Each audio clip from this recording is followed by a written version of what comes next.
Hello everyone, I'm Brian Croy Dragon, and welcome back to Vox Adventures. This is the season finale for the summer season, but don't you worry, we'll be back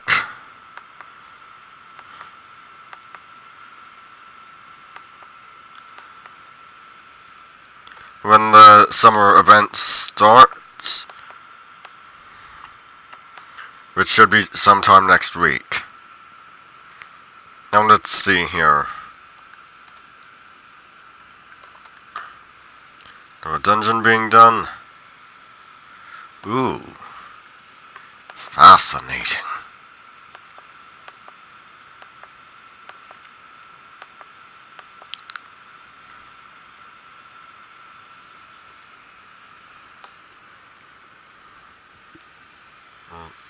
No one's gonna make a monkey out of me. No one gets this diabolical sipping tea.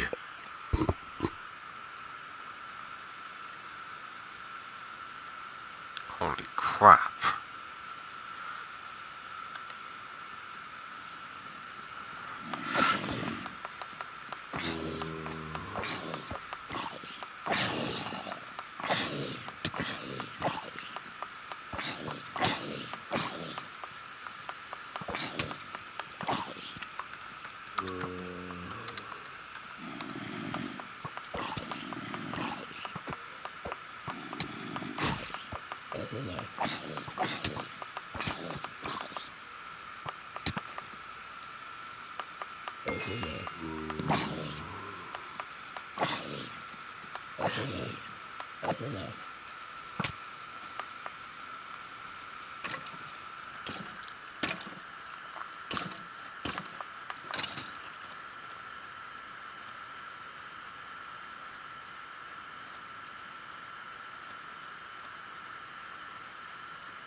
Alright, you Jerry Morse tappers, come and get it.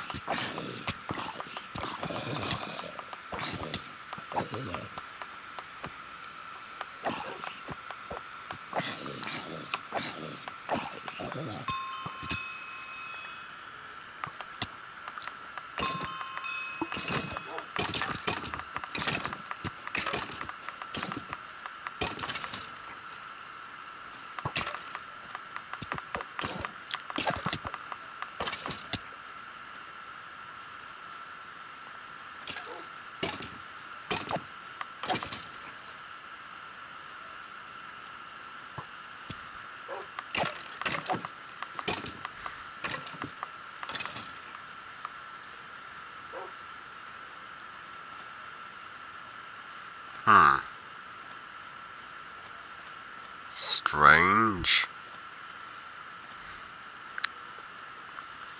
Seen plenty monsters, but no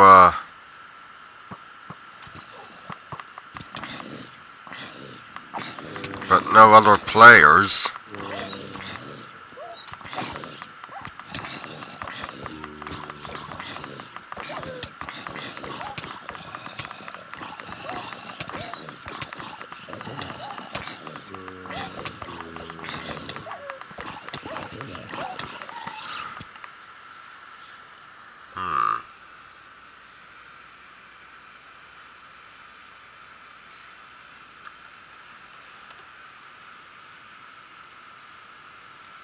Odd.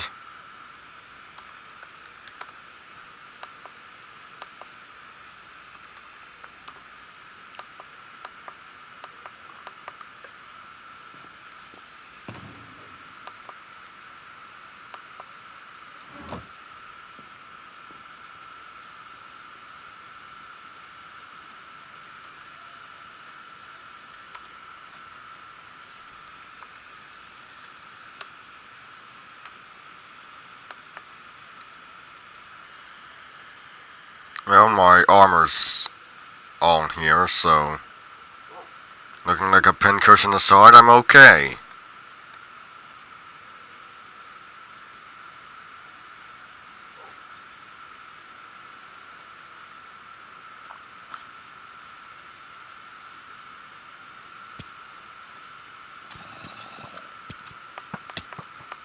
Oh, jeez.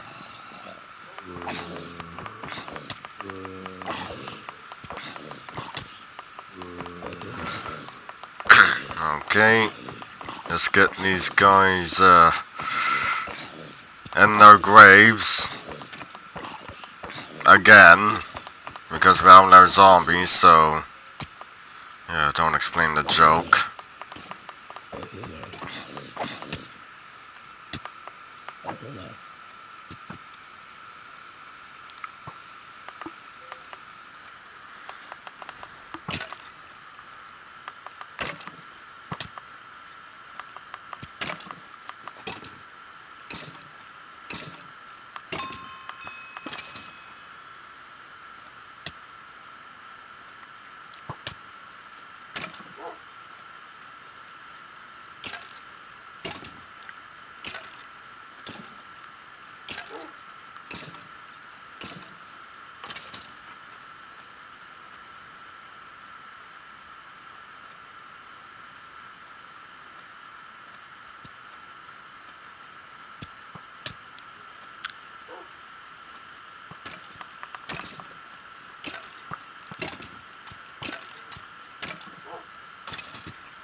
Okay, obviously, since these are skeletons, they need to go back and enter their graves also. Where the hell's Rotan? Oh, there he is.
The hell did they do to bypass the monsters?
Well, I better wait until that's, until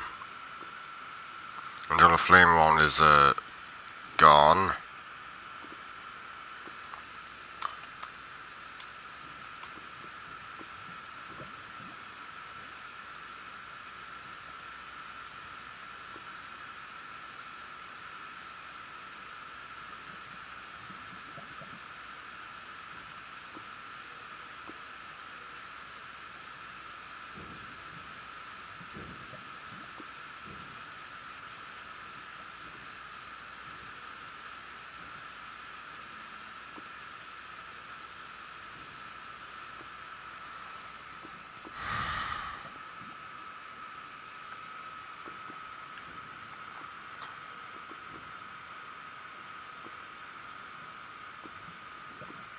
How long is this going to take?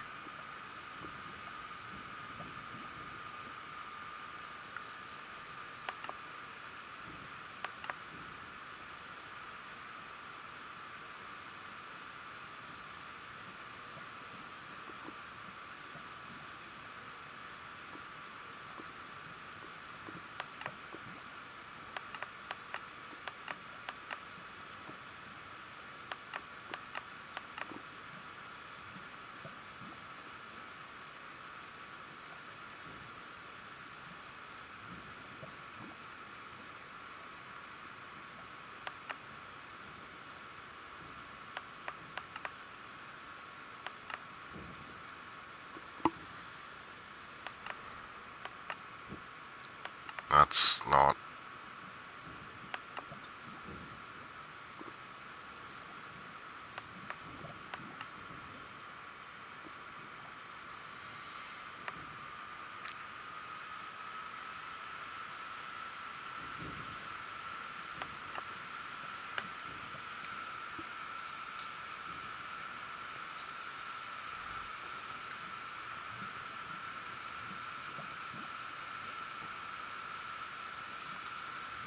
Oh, come on.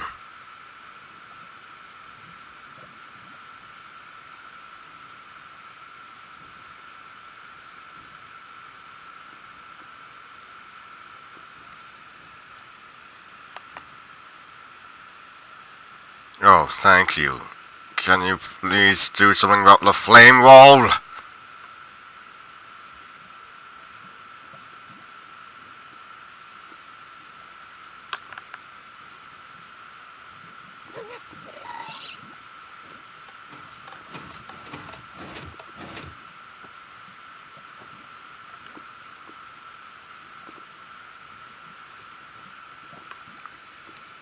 Guess I've got no choice. If I burn, I burn!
What the hell? What the... Oh, that's one of those summonable places.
Of what?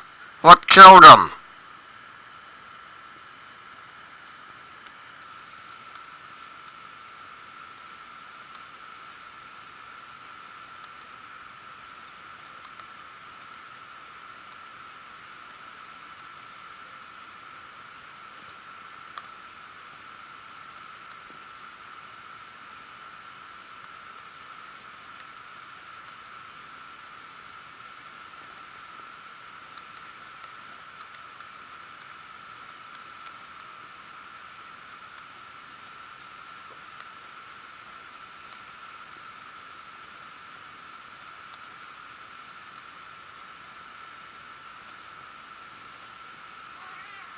Yes, Alex? Hello, baby. What's up? Hi. What?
Of what? What killed him?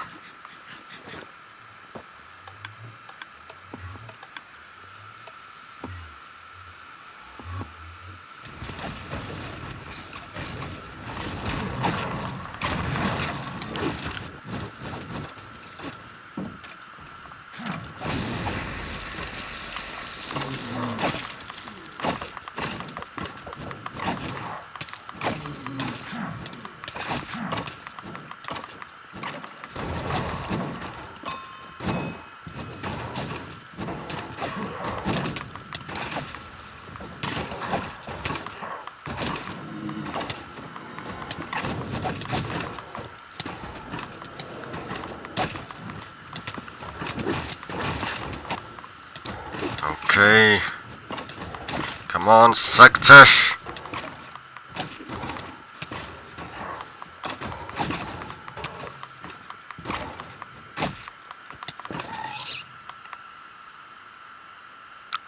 Well, he crushed me like some walnuts and then sprinkled olive oil on me.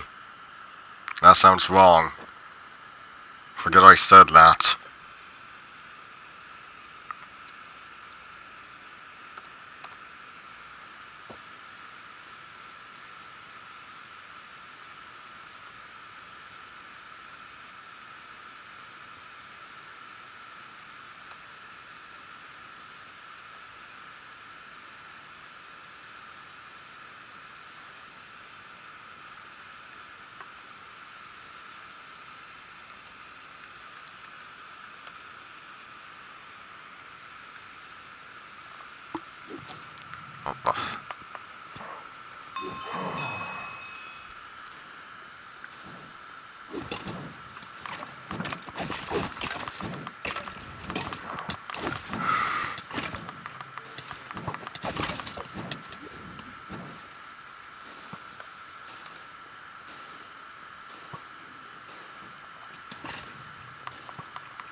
Get out of the fire!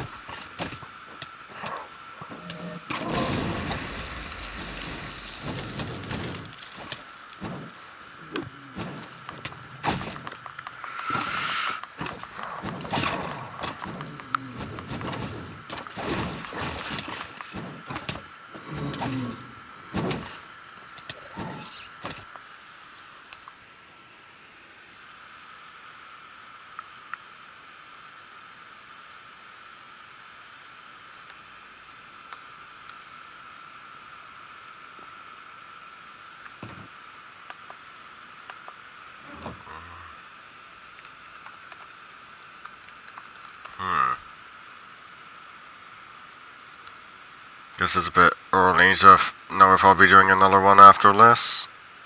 Might just end up going for a nature walk.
I need healing.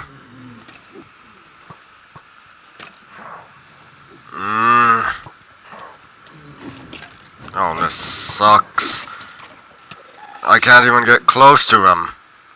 Because of that damn sand thing going on.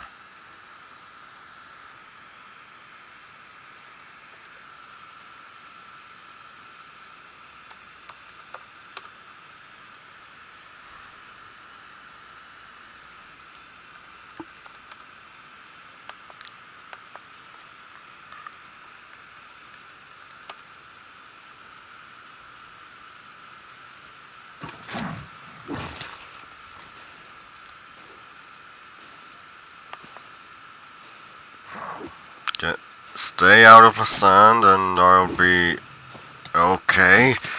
Oh.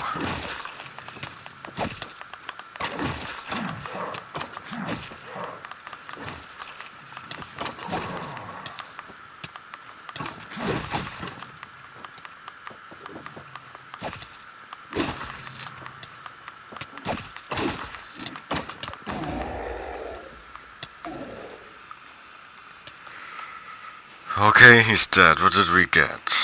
Loot.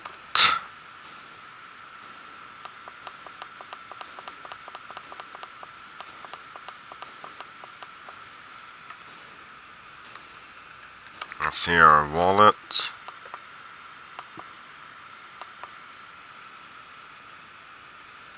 Rucksack.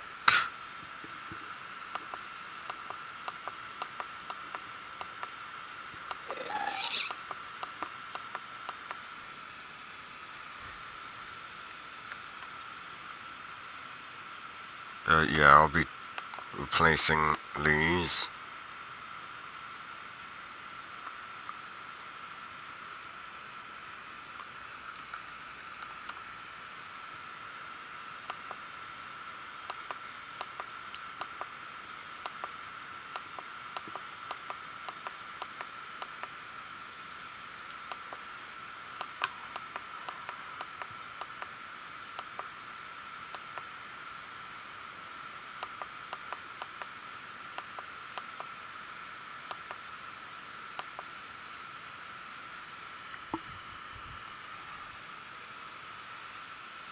I've got a shield, so don't really need this.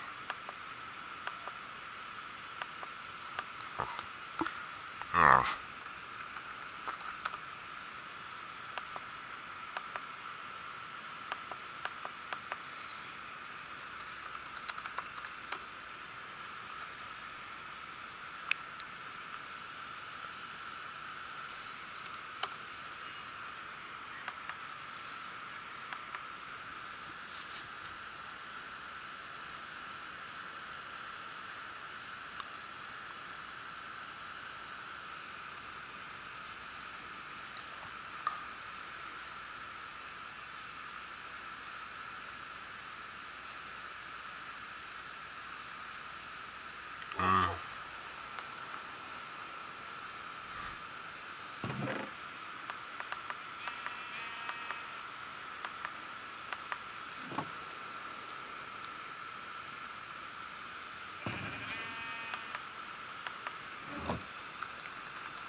Okay, so a nature walk it is then.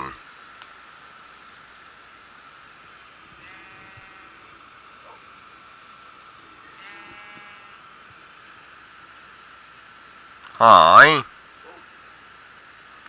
Feeling very talkative, Alex?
good thing I've got armor on because, well, Husk country.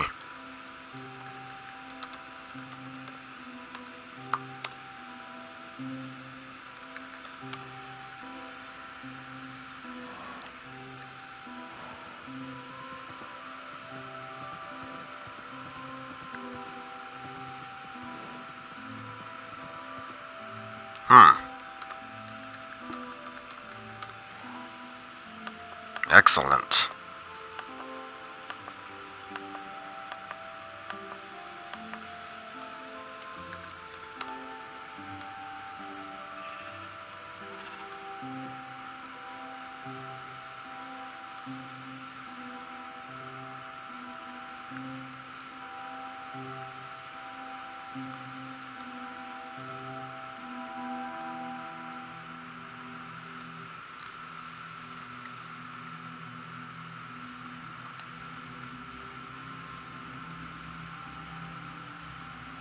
No, there should be a few husks in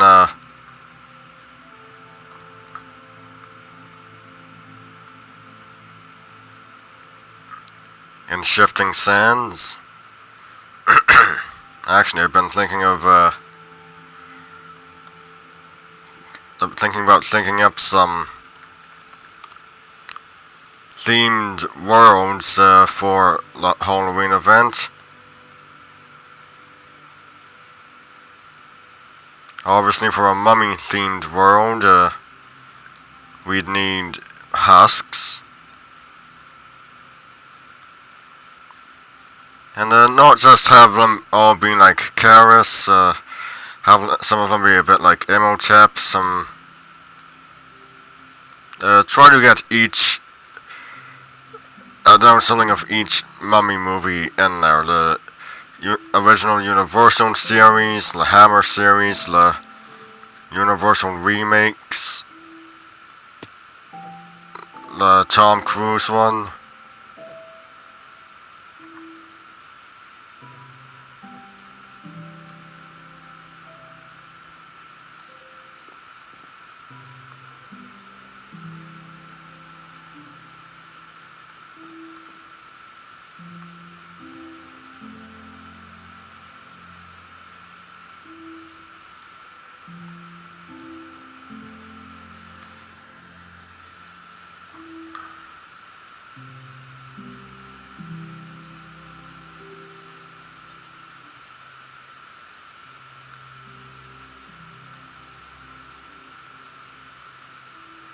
For a Dracula-themed world, I'd, trying to take, visually, I'd probably go for as much of the BBC miniseries, Count Dracula, that came out in 1977 and is actually the most faithful of the Dracula adaptations, and, really, going for that visually would probably be good. This pig's smoking.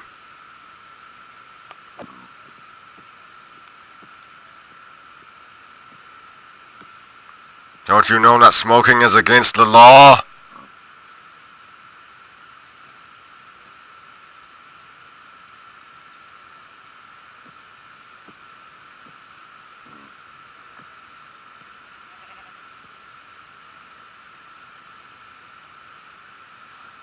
Hey, you.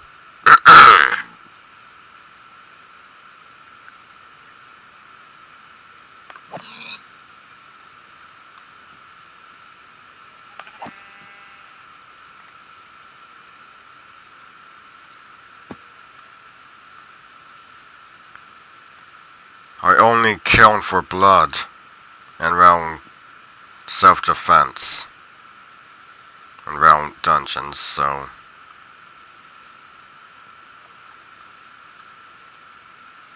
I'm nearly pacifistic.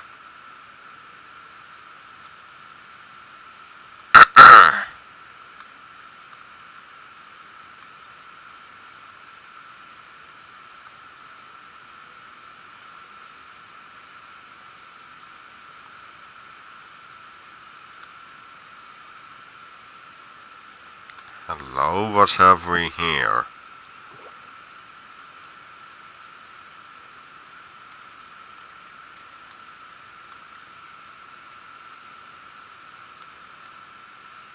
Okay then.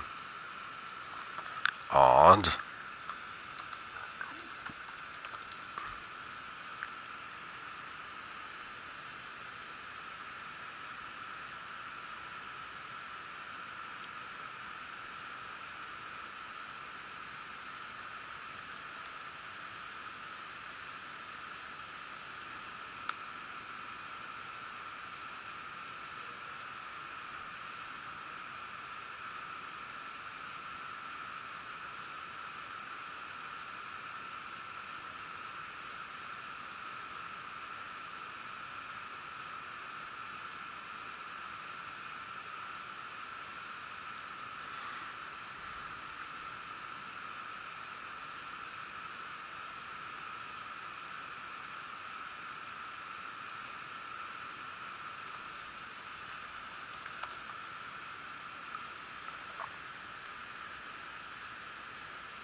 Damn.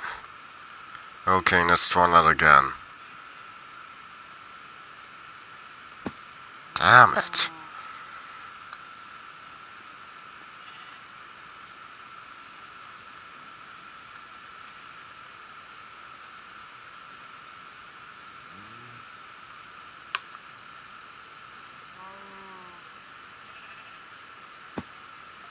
Not so much for that. Let's see here, there's going to be another way out. Besides using carpet.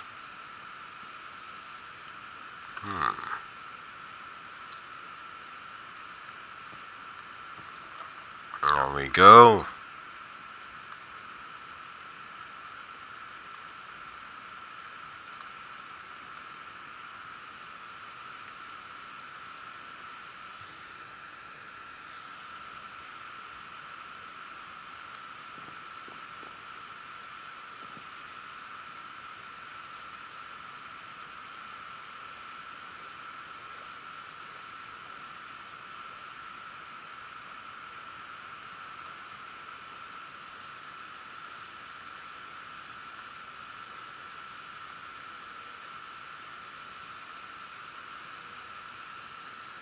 Alright, let's listen to more dangerous creatures guides, and we're gonna skip Annie's final tour, skip Fergus's, and just go to the storyteller. That way I can,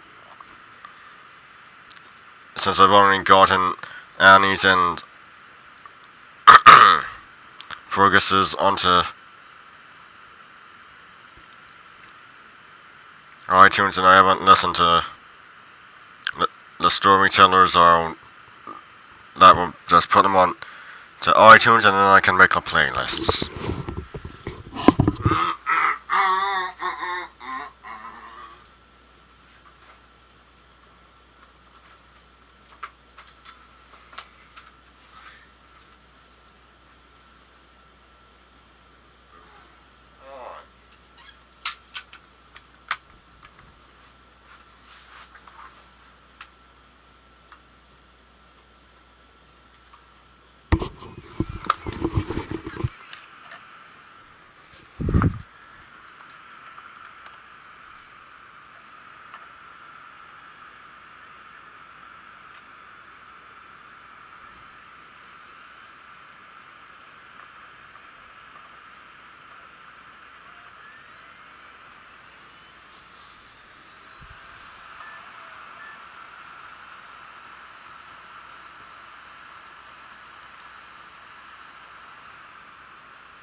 Once upon a time, there were no computers like the one you're using now.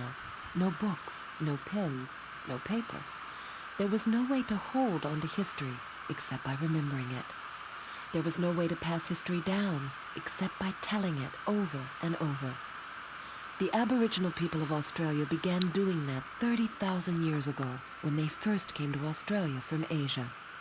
Click my button to hear the first part of their story.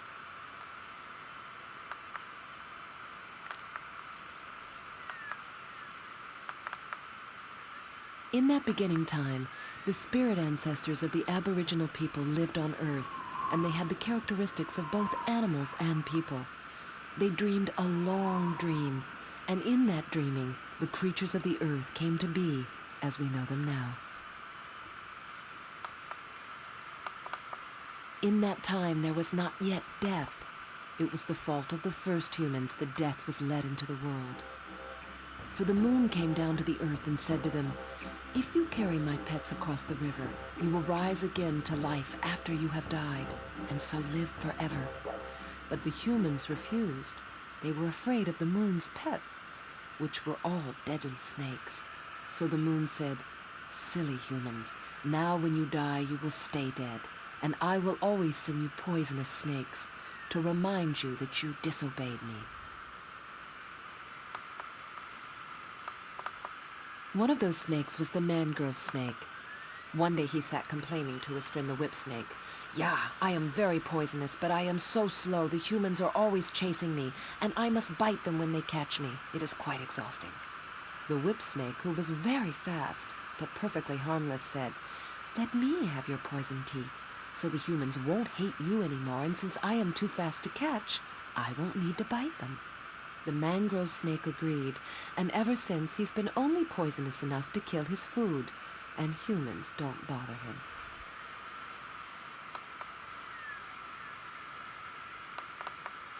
Some people say that it is a snake's fault that death came into the world. The locust used to go into the ground when he died, and then be reborn with a shiny new skin. But one day, a python got jealous and broke the locust's back. So now, only snakes get to change their skin, and when the locust goes into the ground, he must stay there. If not for jealousy, all creatures would be reborn in new, fresh skins.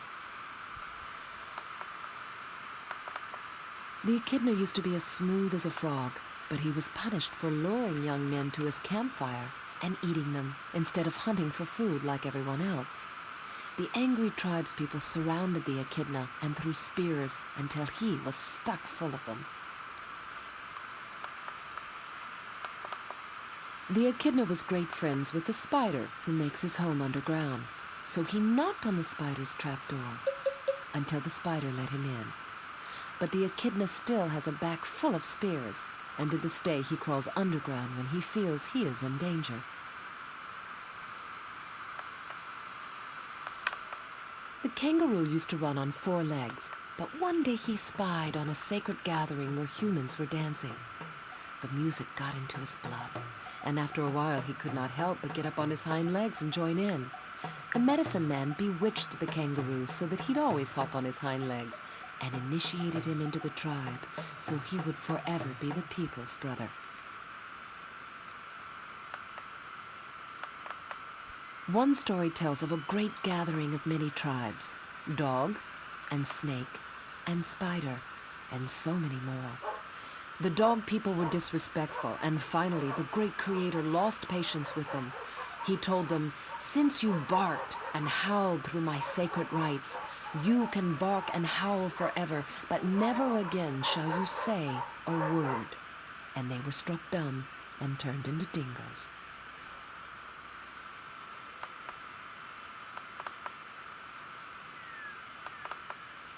At the gathering, a rat stole a duck to be his bride, and when she laid eggs, her children had the fur of the rat and the beaks and webbed feet of the duck, and they were the first platypuses. The poor mother duck was banished for bearing such strange children and died of a broken heart. But you can see her children's descendants in any creek in Australia today. At the same gathering was a widow who was denied water, and with her dying breath she cursed the tribes. And they all turned into the animals whose names they bore, and remain so today. And so the dream time passed away, and the spirit ancestors moved to a mysterious place. But they left us the earth and its creatures to love and cherish. This is the end of the voyage into Dreamtime. To go where you will, click the Contents button below and explore by yourself. If you want to hear more tales, click my button to return to the guide screen and then choose a new path. Alright, sure, why not? Let's start listening to the next one.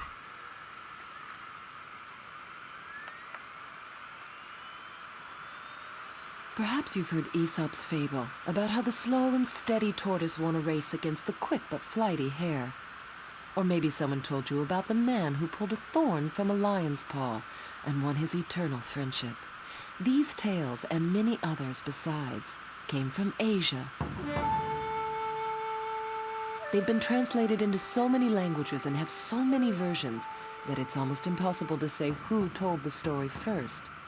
Click the button to hear a few Asian tales. God, I love that music. In India, a story is told of a lonely gardener and a bear who decided to become as brothers to one another, on the condition that the bear never hug the gardener, because you know a bear is much stronger than a man. And all went well until one day a fly landed upon the sleeping gardener's nose.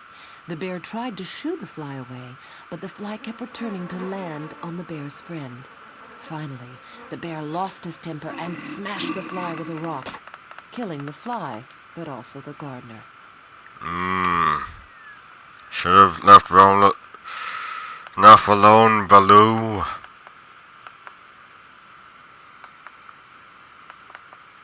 Here is another story from India. 2 buffalo labored on a farm. Nearby in a pen, a pig laid about at its ease, doing nothing but getting fat. Complained the small buffalo, "We work all the time and the pig does nothing." Advised the large buffalo, "Wait and see." One day the fattened pig was slaughtered. Said the small buffalo, "I see that it is better to work hard and live a long life than to have an easy but short life."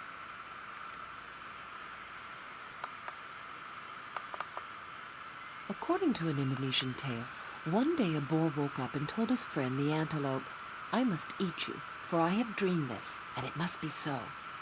Said the antelope, "Let us ask the king for a judgment." The king agreed that the boar must eat the antelope for the sake of the dream. A clever ape, overhearing this conversation, leapt down from a nearby tree and announced, "Sire, I will marry your daughter." "Impossible!" cried the king. "Possible," returned the ape, "for I dreamed it, and it therefore must be so." The king refused the ape and reversed his decision on the boar and the antelope. Indeed, the ape is wise.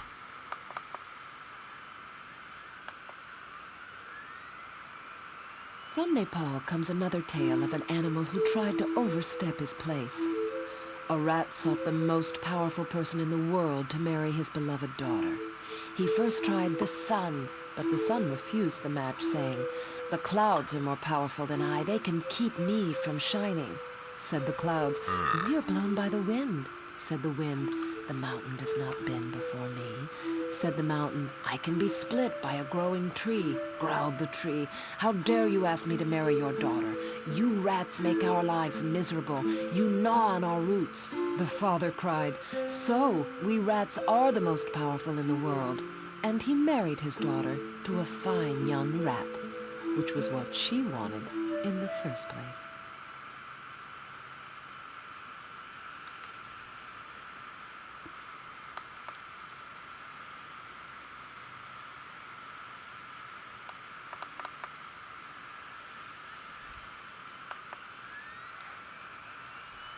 According to a story from Iran, one day the father of a young cockroach said, "I can no longer support you. You must find a husband." So Mistress Cockroach put on an onion skin dress and an eggplant skin cloak, sprinkled her head with gold dust, and slipped on a pair of almond shell shoes. She was so beautiful that many fell in love with her, but she married a kind and wealthy mouse. All was well until one day the mouse fell into the cook's kettle while fetching soup for his wife, and he drowned. Poor Mistress Cockroach realized then what mattered most was her husband's love, not her fine clothes or jewels. From now on, she said, I will have no pretensions. I will dress like the cockroach I am, which is why cockroaches now go about only in brown or black.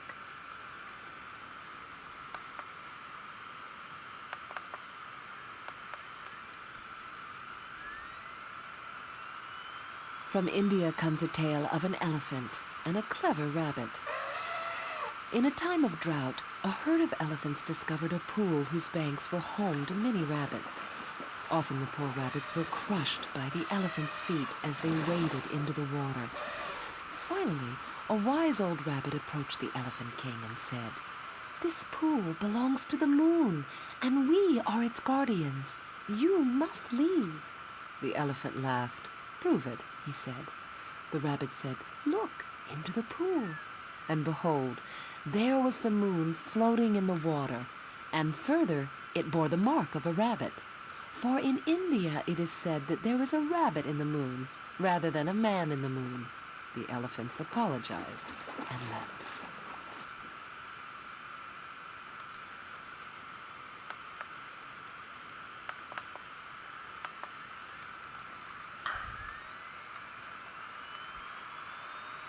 Another Indian story tells of an unjust lion king and a rabbit who wanted to get rid of him. "Lord," said the rabbit to the lion, "I have seen another mighty lion, and he demands that you prove your superiority." "Take me to this creature," growled the lion, and the rabbit led him to a well. "Sit down," said the rabbit, "for there is your adversary." The lion, looking into the water, saw another lion, and sprang upon him with a roar. But it was only the Lion King's reflection, and he drowned in the well. So died Simba. From Tibet comes a tale of a tiger who was convinced by jackals that they are fiercer than he. "Come now," says a baboon, "you are stronger than a jackal. Let us return to them and I'll show you."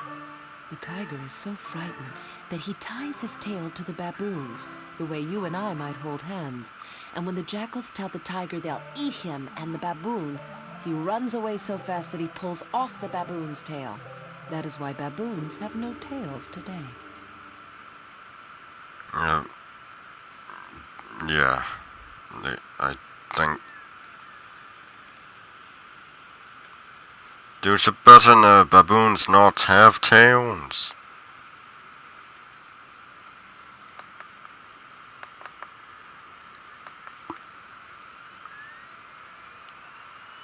A Japanese story tells of another strange partnership.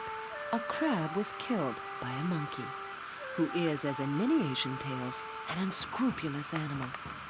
The crab's son asked his friends, a chestnut, a bee, and a mortar stone, to help avenge his father. So the young crab invited the monkey for tea, and the chestnut popped open in the fire and flew into him. As the burned monkey stumbled around, the bee stung him. And as the monkey ran out of the house, the mortar, which was hiding above the door, fell and crushed the monkey. And then the crab's son cut off his head with those great claws. I remember telling that story in high school, and my whole history class just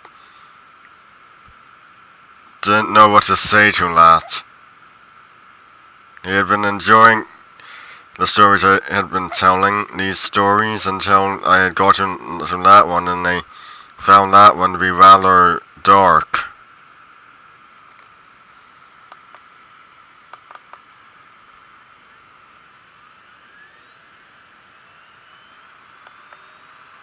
The monkey fares better in this story, also from Japan. One day, the wife of the Dragon King, who lives under the sea in a coral reef, fell ill. The only thing that could cure her was a monkey's liver.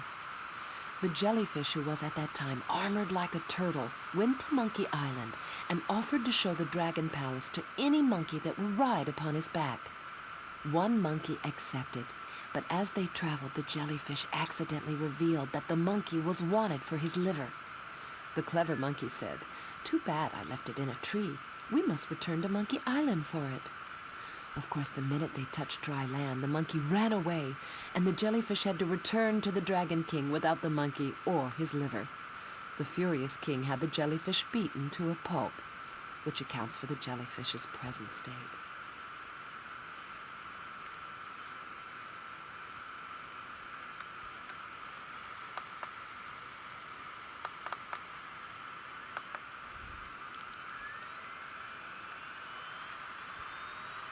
According to a story from Thailand, in ancient days the seas were ruled by two sea serpents. They had agreed to share all their food. One day they had an argument over the just division of a porcupine. The fight went on until finally the Creator dried up the sea and told one of the serpents to go west and the other to go east until they found different seas, which they did. As they crossed the land, their bodies left tracks that filled with water and became rivers.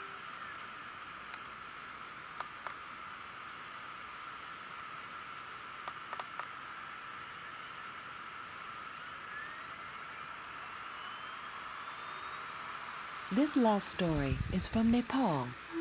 One day, a cobra was being pursued by a mongoose.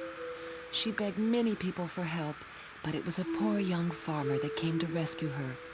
She said to him, "Little brother, we've both been scorned, but someday you at least will be honored." She gave him treasure upon treasure, and when the people saw how fine he had become, they asked him to become their ruler.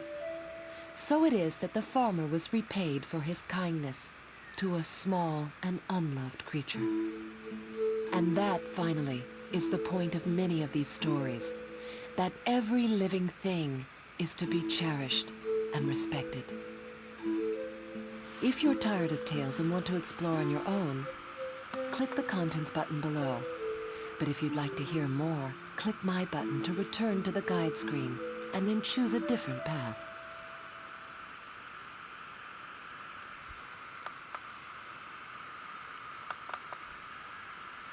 Right, next one. When Christopher Columbus arrived in the New World, he found people there. People whom he mistakenly named Indians, because he believed he had reached India. People have lived in North America for thousands of years. There are many tribes with many different cultures. I will now share with you some of the stories that the descendants of these first Americans tell. Click the button to begin. Some people say that in the beginning the earth was nothing but water. Then an animal from the world above was sent to dive down to pull up a bit of mud from underwater so that the land could be made from it. Many animals tried and failed. The Cherokee say it was a water beetle who finally succeeded. The Crows say it was a muskrat. Many other people believe that it was a turtle, and some say that the earth rides on the back of a turtle today. At first the mud of the New World was soft, so the buzzards flew down to see if the earth was dry enough to live on. And wherever his wings flapped downward, valleys formed, and when he swooped upward, mountains formed. In this way, say the Cherokee, the land was given shape. The animals were told to keep watch over the newly created world for 7 days and nights. But only the owl and cougar were able to stay awake. So it is that these animals were given the gift of sight in the dark. You may see the glint of their eyes in the moonlight, hear the cougar scream, or hear the owl screech, which some believe predicts death. If you look around to see what watches in the dark, you may look up past the branches of the trees, until you see the stars we call the Big Dipper. These are in the Great Bear constellation. Many people say that these stars once were bears who were pursued by hunters into the sky. I remember when I was a kid, the cougar's scream actually scared me. The bear is an animal of great power, and he can be a good friend and teacher, or a fierce enemy. The Inuit are descendants of the very last people to cross from Asia into Alaska before the land bridge between the continents disappeared under the Bering Sea. They say that humans and bears distrust each other because long ago a hunter's wife turned into a bear and killed her unfaithful husband.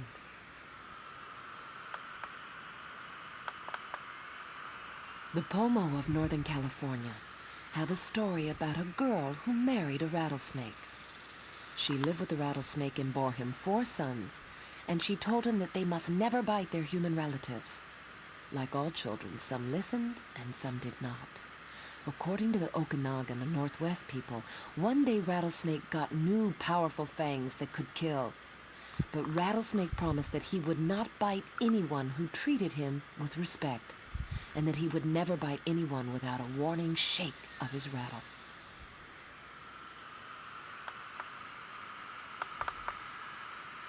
Always heed a snake's warning. Rattlesnake gave his old fangs to his brother Wasp and Bee. The venom in Rattlesnake's old fangs, now possessed by Bee and Wasp, will only cause pain. Many other stories from North America say that wasps and bees are relatives of poisonous snakes. Of course, you know that wasps and bees don't have fangs, but they do have stingers and venom. And so, like the rattlesnake, they are creatures who must be treated with respect. A bee, yes. For the honeybees bring much good, but the wasp... Many Native American stories explain how biting or stinging insects came to be, especially mosquitoes. If you live where there are lots of these creatures, you know how annoying they can be. Some people from the southeast and northwest coasts say that bothersome winged creatures rose from the ashes of a giant cannibal when his body was burned. A story from the northeast says that mosquitoes are the children of a witch who hated humans. Not all insects are pests, though. Some are creatures of great beauty. The Papago of the Southwest say that one day the Creator was watching a group of children playing, and he wanted to make something special for them. So he took all the colors of a summer day, and he created butterflies. That's sweet. According to the Brule Sioux, it was another tiny creature, the spider, who predicted the coming of Europeans and the end of the way of life that Native Americans had followed for thousands of years. At that time, millions of buffalo covered the plains of North America. The spider said, when these new people come, the buffalo will go away. And indeed, by 1895, only 1,000 remained alive. The Kiowas say that the others walked into the face of a mountain, which opened to reveal a world of beauty, where the buffalo could dwell forever.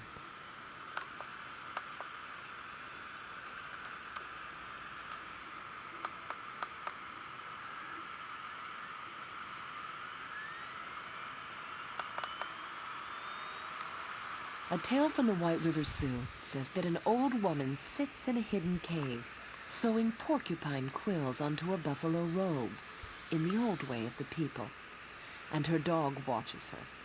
Whenever the old woman's attention wanders, the dog pulls the quills from the robe. When that old woman finishes the robe, the legend says, the world will end. Many people say that the world has been destroyed and recreated before, and may yet be again. This is the end of my Native American stories. To wander on your own, click the Contents button below. If you wish to go on another guided journey, click my button to return to the guide screen, and then choose another path.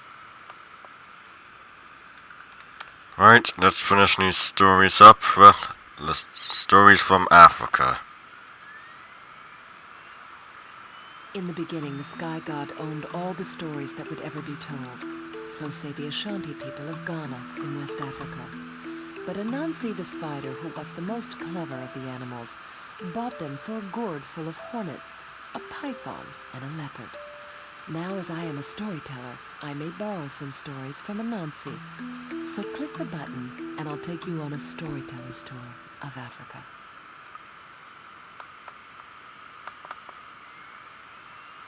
When the lion roars, he is saying, "This is my hunting ground." All over Africa, he is considered the king of beasts. Even the elephant, though he is huge and the lion small, believes this. Click me to hear a story the Kikuyu people of East Africa tell about how the lion came to rule the elephant.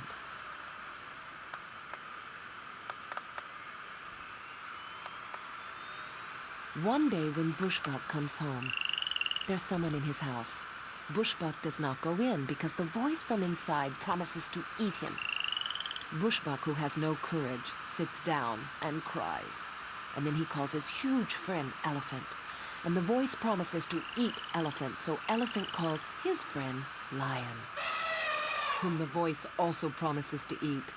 Lion has no patience for this, so he roars and throws the door open. What do you think he finds inside the house? Anyone willing to guess? A frog. Nothing but an old frog holding his sides and laughing. Lion thinks this is a good joke, and he tells all the animals how an elephant was scared by a frog.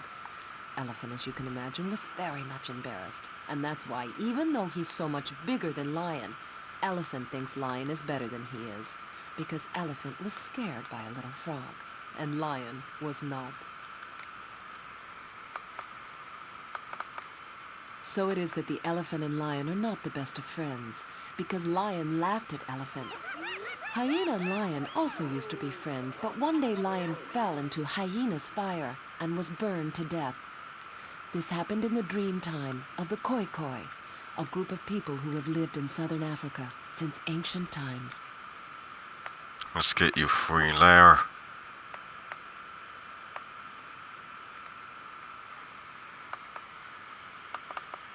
The Umbundu people of Angola tell a story of how dogs came out of the bush to live with humans.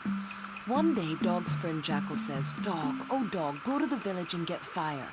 Then we can burn the grass and drive out grasshoppers to eat." But when Dog goes into the village, a woman is feeding her child porridge, and she gives Dog the leftovers. Dog says to himself, "Why should I live in the bush and eat grasshoppers when I can live with people and eat good food?" As you know, he stayed with people to be their friend. These hunting dogs, though, are wild animals and not pets. Yeah, and the page that was shown during on the actual CD was of Cape hunting The dogs. Umbundu people also tell a story of how the wild boar and the house pig used to live together in the forest. One day the pig said, "Let me move to the village where they will feed me." The boar said, "Don't go." But Pig left, and the people killed and ate the pig. And now when Pig squealed, they are saying, "Boar, you were right. I should have listened." You know that the hippopotamus lives in the water, but the Matabele people in southern Africa say that he used to live in the forest. At that time he had a beautiful coat of brown fur. "How beautiful I am," he'd say. Hare grew tired of listening to Hippo and set him on fire. Hippo's ears and tail and beautiful fur got burned off. When he saw his reflection in the water, he was so ashamed that he slid under the surface to hide, and he's been hiding there ever since. Poor Hippo. That was not the only trick that Hare played on him. Yeah, Hare's a jerk.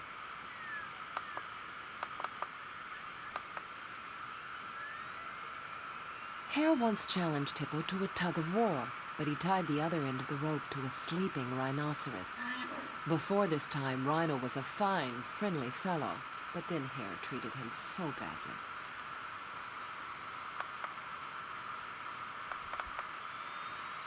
Before Hare woke Rhino, he poured a handful of ants, the kind that bite, into Rhino's ear. And when Rhino felt those ants, he ran, dragging Hippo with him. And to this day, the ants live in Rhino's ears, which is why Rhino is so bad-tempered. As you may imagine, ants in the ears could make anyone mad. Never let it be said that Anansi himself is above a practical joke. One day, he fell into a river as thick with crocodiles as a termite mound is full of termites. But they did not eat clever Anansi, for he convinced them that he was their grandfather. The crocodiles were so anxious to please their new grandfather that they let him sleep in the nursery with their eggs. Anansi had a delicious night eating all the eggs, and by the time that the crocodiles discovered the poor empty eggshells, Anansi was long gone. And now I must leave you. As the Hausa in West Africa say, off with the rat's head. That means, if you don't like the story, don't blame the storyteller. Take it out on the rat. But remember, when you tell stories, you must say that they belong to Anansi the spider. If you want to know more about animals outside of stories, click the contents button below and go explore on your own. To hear more tales, click my button to return to the guide screen and choose another path. Well, weren't those some lovely stories?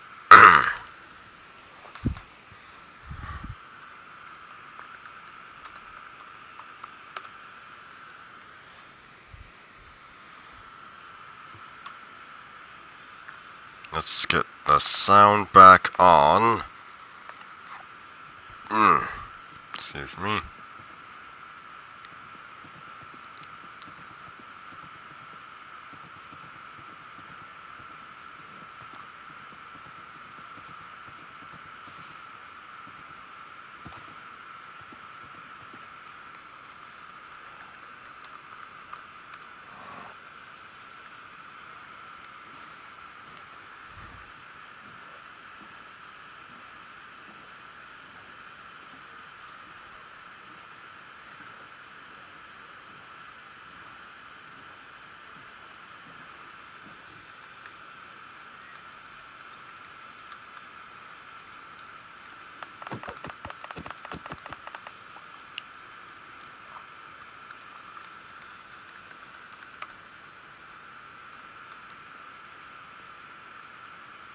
Next time you want to tell your kids a story, try one of those ones.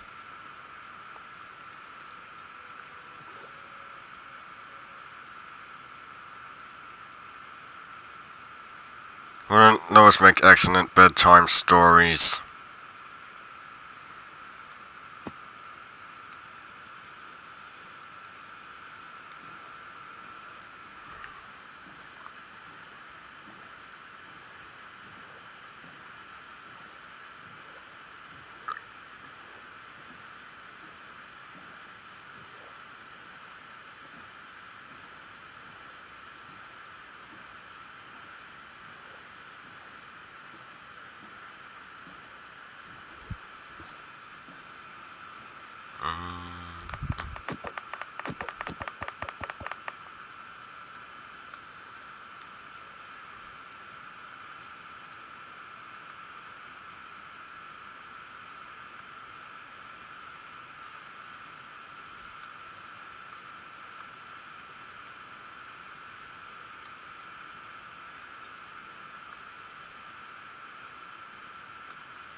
a fine river excursion, just crossing the river, just crossing the river. You know, it's too bad there aren't any guardians that inhabit rivers. Imagine how that would be.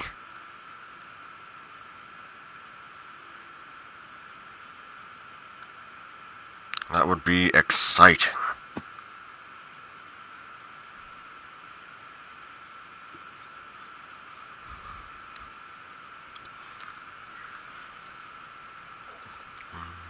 Citizens of Dog Lick.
What have we here?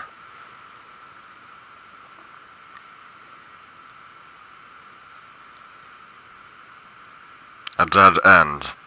That's what we have here.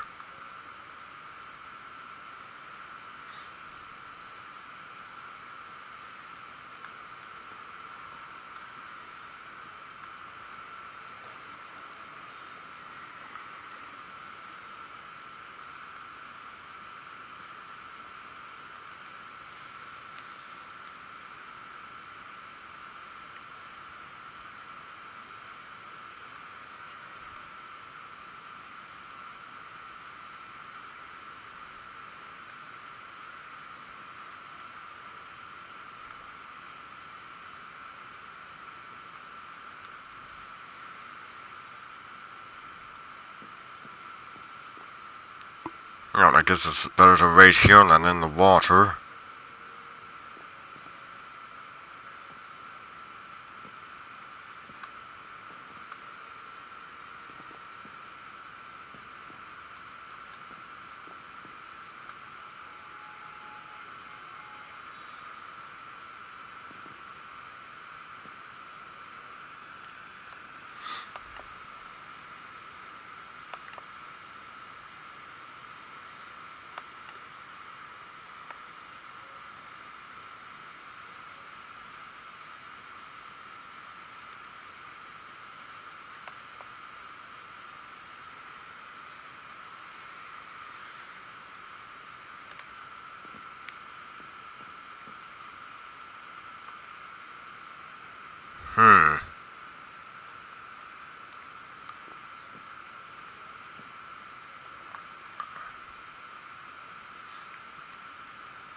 Showing that can't be 64.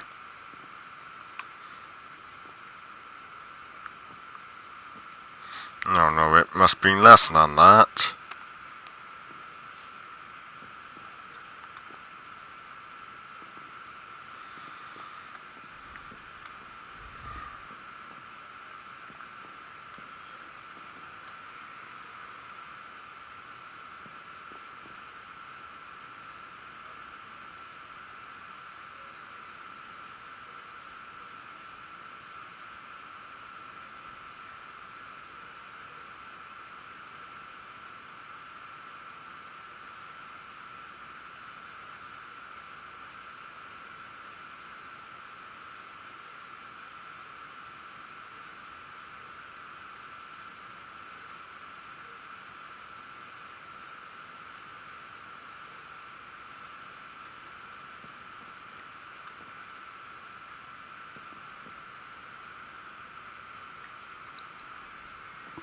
I suppose that is 64.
I really thought I'd be able to see farther at 64 chunks.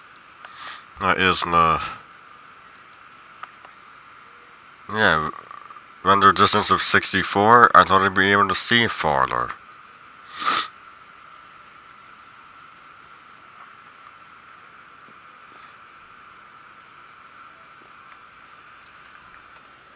So strange.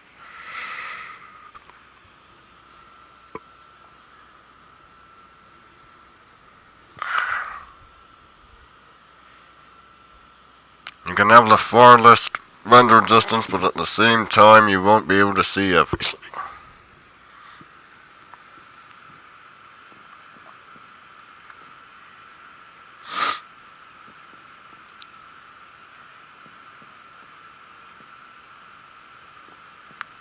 Guess it's much like real life.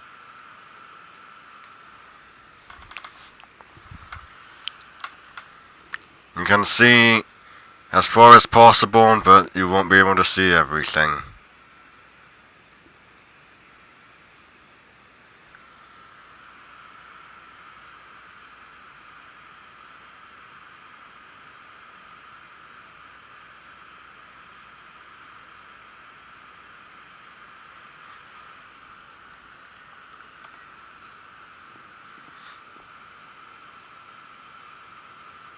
A little bit of rain would be good right now.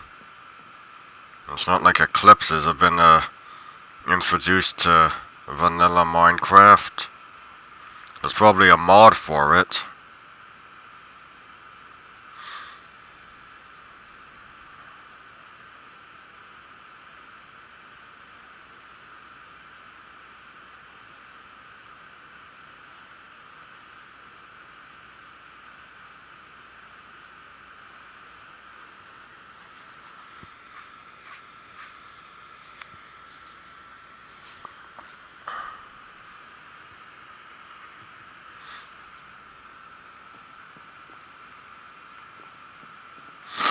Hmm.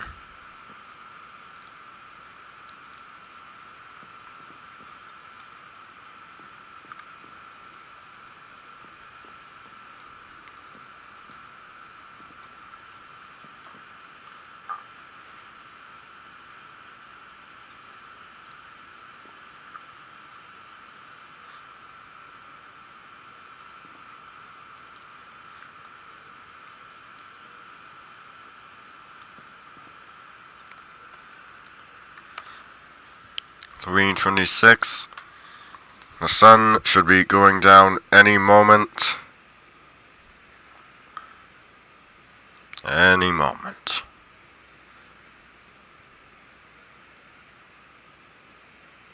Like maybe in the next minute.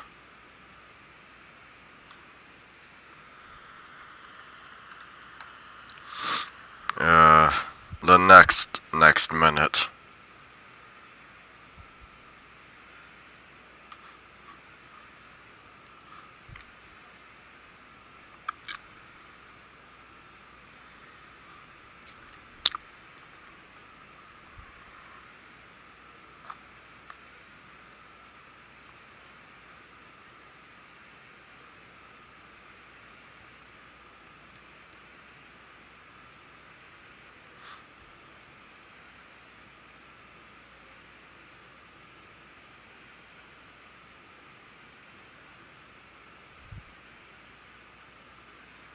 If a dog jumps onto a horse and no one is there to see it,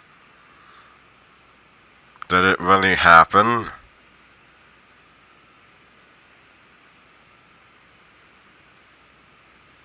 That's weird.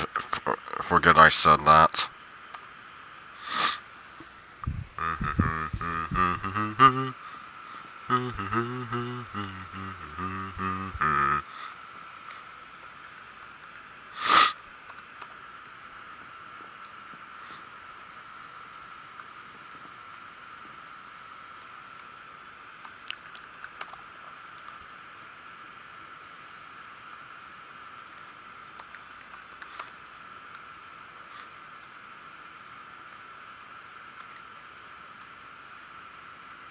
There we go.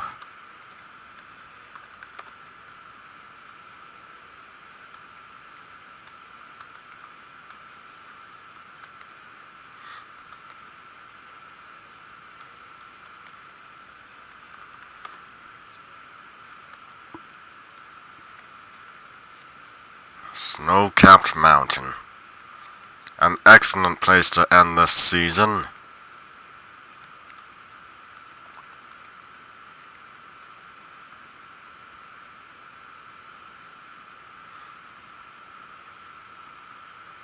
Look at the beauty.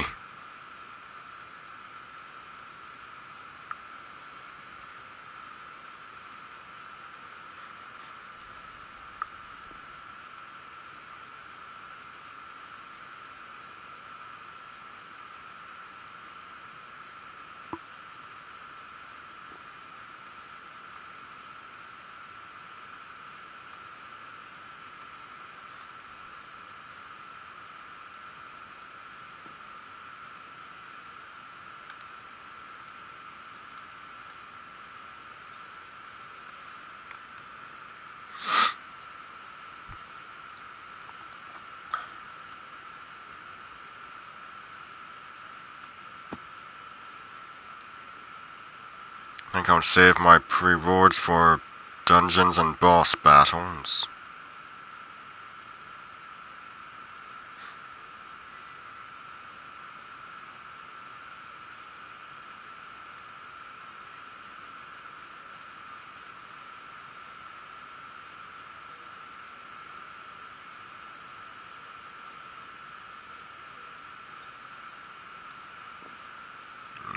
Maybe?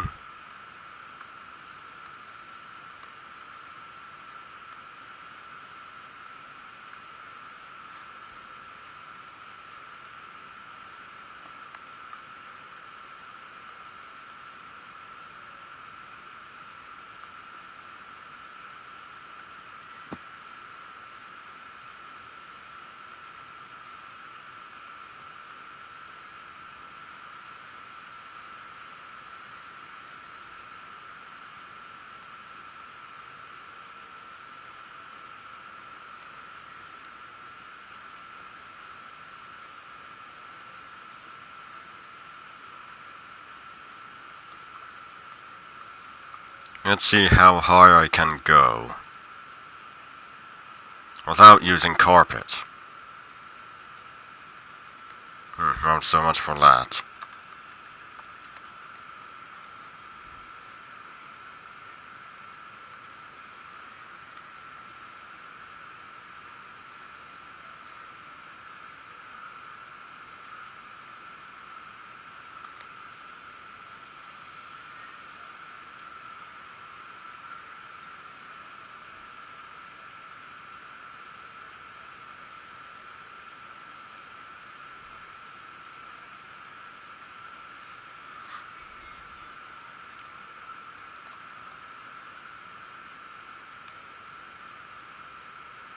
There is an excellent spot to end this recording. To end this season.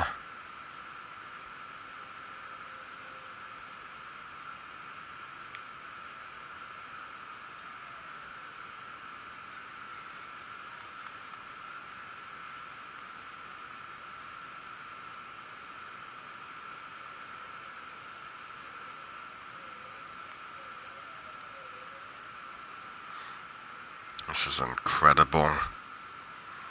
Take a look at that view. Holy crap, I'm high up.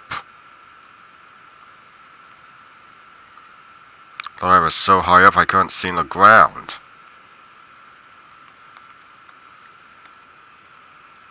That is all for this season, everyone. I am Brian Croydragon, signing out. Stay Shrey!